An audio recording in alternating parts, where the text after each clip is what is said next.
আপনারা জানেন যে আজ 16ই জুলাই জাতীয় নাগরিক পার্টির উদ্যোগে পহেলা জুলাই থেকে জুলাই গণ অভ্যুত্থানের 1 বছর পূর্তিতে আমাদের যে মাসব্যাপী কর্মসূচি ছিল দেশ গড়তে জুলাই পদযাত্রা, যেই কর্মসূচির মাধ্যমে আমরা বাংলাদেশের প্রত্যেকটি জেলায় যাচ্ছি এবং সেখানে গিয়ে জুলাই গণ অভ্যুত্থানের বার্তা, জাতীয় নাগরিক পার্টির প্রতিশ্রুতি এবং সেই জেলার সেই এলাকার মানুষের সমস্যা, তাদের সাথে আমরা কথোপকথন করছি, কর্মসূচি করছি, পদযাত্রা করছি। সেই ধারাবাহিকতায় আজকে গোপালগঞ্জ জেলায় আমাদের কর্মসূচি ছিল, আমাদের এই পদযাত্রা এবং পথসভা ছিল। এবং এই পথসভাটা কিন্তু একদম আমরা যখন পহেলা জুলাই শুরু করেছি সেই সময় কিন্তু এটা দিন তারিখ ঠিক ছিল, তখন থেকেই কোন দিন কোন জেলায় আমরা যাব, কোন সময় যাবো, এটা কিন্তু অনেক আগে আপনারাও জানেন সেটা দেয়া হয়েছে। এটা হুট করেই ঠিক হয়নি। ফলে কিন্তু আপনারা জানেন, আমাদের সদস্য সচিব বললেন যে মুজিববাদী সন্ত্রাসীরা, নিষিদ্ধ ঘোষিত সংগঠন ছাত্রলীগ এবং আওয়ামী লীগ এবং তার অঙ্গ সংগঠনের সন্ত্রাসীরা আমাদের গোপালগঞ্জের কর্মসূচিতে হামলা করেছে। জাতীয় নাগরিক পার্টি এবং গণ অভ্যুত্থানের নেতৃবৃন্দদের হত্যার উদ্দেশ্যে তারা সেই কর্মসূচিতে জঙ্গি কায়দায় হামলা করে।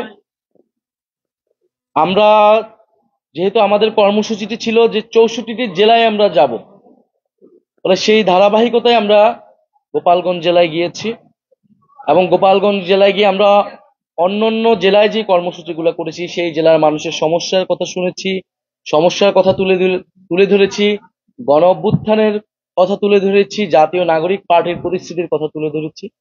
সেই উদ্দেশ্যে আমরা আসলে গোপালগঞ্জে গিয়েছিলাম, যেখানে গোপালগঞ্জ জেলা, গোপালগঞ্জের রাজনীতি, গোপালগঞ্জের জনমানুষ, তাদের সমস্যা এবং জাতীয় নাগরিক পার্টির ভাবনা কি, আমরা সে বিষয়ে কথা বলার উদ্দেশ্যে গিয়েছিলাম এবং আমরা কথা বলেছি। আমাদের সমাবেশটিও সফলভাবে হয়েছে, আমাদের নেতৃবৃন্দ কথা বলেছেন, বক্তৃতা দিয়েছেন। কিন্তু আসার সময় আমরা যখন মাদারীপুর, গোপালগঞ্জ থেকে আমাদের পরবর্তী আমাদের যা পথসভাটা ছিল মাদারীপুরে যাওয়ার ক্ষেত্রে সেখানে গোপালগঞ্জের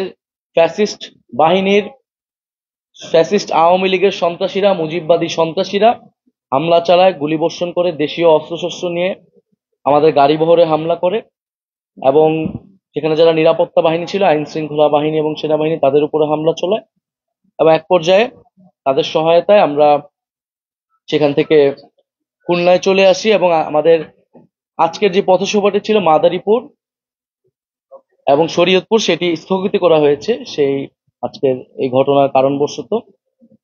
তো এই গোপালগঞ্জের আজকের যে ঘটনাটি ঘটলো, সেখান থেকে আমরা আমাদের সমাবেশটি সফলভাবে করে বের হয়ে এসেছি।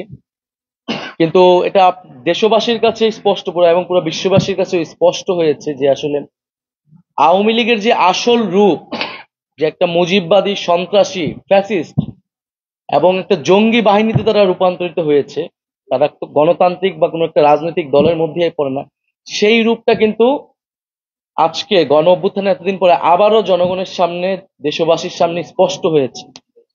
এবং গোপালগঞ্জে আমরা 5ই আগস্টের পর থেকে শুনেছি যে গোপালগঞ্জের ভিতরে এই ফ্যাসিস্টদের একটা আশ্রয় কেন্দ্র হয়ে উঠেছে এবং পুরা সারা দেশের যাদের নামে মামলা রয়েছে, ফেরারি আসামি, ছাত্রলীগের যে সকল নিষিদ্ধ ঘোষিত সংগঠনের নেতারা রয়েছেন, তারা সকলে গোপালগঞ্জে ছিলেন এবং তারা খুব পরিকল্পিতভাবে আসলে গণ অভ্যুত্থানের এবং জাতীয় নাগরিক পার্টির নেতৃবৃন্দদের হত্যার উদ্দেশ্যে আজকে আসলে সশস্ত্র হামলা চালিয়েছে। এবং বাংলাদেশে যে একটা মিথ তৈরি করে রাখা হয়েছিল যে গোপালগঞ্জে আওয়ামী লীগের বাইরে কেউ প্রোগ্রাম করতে পারবে না, এই মিথ আজকে জাতীয় নাগরিক পার্টি ভেঙে দিয়েছে। জাতীয় নাগরিক পার্টি যেহেতু চ্যালেঞ্জ নিয়েছে 30 দিনে তারা 64 জেলায় যাবে, জাতীয় নাগরিক পার্টি অবশ্যই সেই চ্যালেঞ্জ পূরণ করবে। গোপালগঞ্জে আজকে আমাদের পথসভা হয়েছে এবং অন্যান্য প্রত্যেকটা জেলা, যে জেলাগুলো বাকি রয়েছে, আমাদের সেই পথসভাগুলো হবে। এবং আগামীকাল পূর্ব নির্ধারিত সময় অনুযায়ী আমাদের যে ফরিদপুরের পথসভাটি, সেই পথসভা হবে এবং সেই অনুযায়ী পরবর্তী যেই পথসভাগুলো রয়েছে ফরিদপুর, রাজবাড়ী, মানিকগঞ্জ, সেই অনুযায়ী চলতে থাকবে। যতই বাধা বিপত্তি, হামলা, হত্যা চেষ্টা হোক না কেন, জাতীয় নাগরিক পার্টির নেতৃবৃন্দ এই পথসভা, দেশ গড়তে জুলাই পথসভা থামবে না। এবং আমাদের যেই আজকে যে দুইটি স্থগিত হলো মাদারীপুর এবং শরীয়তপুর, সেটা আমরা পরবর্তীতে কাভার করে নিব এই পথসভার মধ্যেই। তো আজকে প্রেস ব্রিফিং এর উদ্দেশ্যটা এটাই যে আমাদের পরবর্তী কার্যক্রমটা অব্যাহত থাকবে ফরিদপুর থেকে। আর আজকে সারা দেশে এই হামলার এবং হত্যার চেষ্টার বিরুদ্ধে প্রতিবাদ জানিয়েছেন ফ্যাসিবাদ বিরোধী বিভিন্ন ছাত্র সংগঠন এবং রাজনৈতিক দলগুলো। আমরা জাতীয় নাগরিক পার্টির পক্ষ থেকে তাদেরকে আন্তরিকভাবে ধন্যবাদ এবং কৃতজ্ঞতা জানাই। জাতীয় নাগরিক পার্টির নেতৃবৃন্দ সারা দেশে এবং বিপ্লবী ছাত্ররাও সারা দেশে বিভিন্ন জায়গায় প্রতিবাদ জানিয়েছে, তাদেরকে আমরা ধন্যবাদ এবং কৃতজ্ঞতা জানাই। এবং গোপালগঞ্জের হামলায় কিন্তু সাংবাদিকরাও আহত হয়েছে, তো সেই বিষয়েও আমাদের সমবেদনা রয়েছে। এবং জাতীয় নাগরিক পার্টি আগামীকাল সারা দেশে বিক্ষোভ কর্মসূচি পালন করবে এই সশস্ত্র হামলার প্রতিবাদে। এবং আমরা